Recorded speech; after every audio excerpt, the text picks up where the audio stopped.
So a big part of the healing process is creating as much range of motion back to your normal state as possible. So the chest needs to be stretched out and the back needs to be strengthened. So you always want to work on range of motion before you start to try and build strength through the back. So what we're going to do here is just a few exercises to help begin creating that range of motion that we need. So you're going to sit back on your heels. Arms are going to reach out as far forward as they can. Almost create suction cups with the fingertips and crawl as far as you can. Forearms are lifted up off the floor. Gently rock up to all fours, making sure I don't hit my head on the table. Take a moment to pause, and then I'm going to sit back on my heels. My hands might crawl back with me, but then from here I can crawl the fingertips as far forward as I want, creating as much length through the side body and underneath the arm. Slowly pull myself back up. Gently rock back.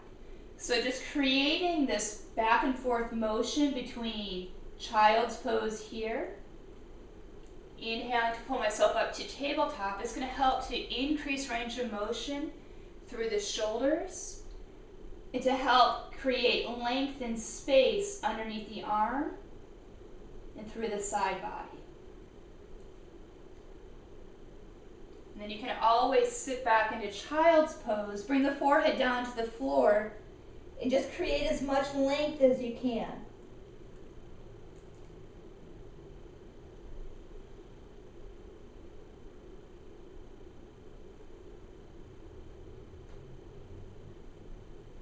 Another exercise that I think is very beneficial is to lie down on your side coming into a fetal position where the hips and knees are stacked and the arms are out to the side.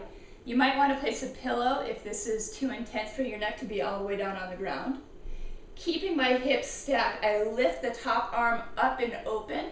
So I'm creating some range of motion through the chest and shoulders. And I come back to center. I typically have my head follow the direction of the arms. So I lift up and open, and I watch my fingertips as I keep my hips stacked, and then I come back. So you might find that early on the arm does not reach the floor all the way, which is totally okay. But the more you do this, the more range of motion you'll develop. And make sure that you go both sides, that you don't always do just one side, because you want to make sure that you're seeing an improvement between both sides.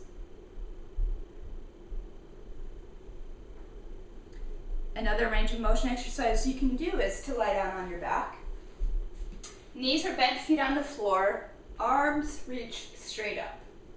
From here, reach the arms back behind you and go to the point where you're pain-free, and then reach the arms up and overhead.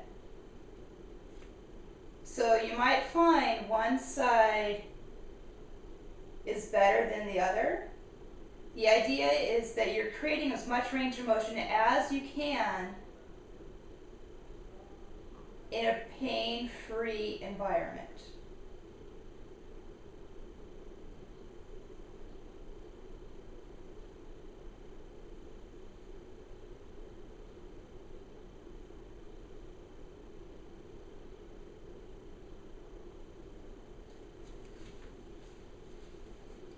Begin with those and do those at least once a day, if not more often. And the more frequently you do these, the better and faster the range of motion will get you to where you want to be.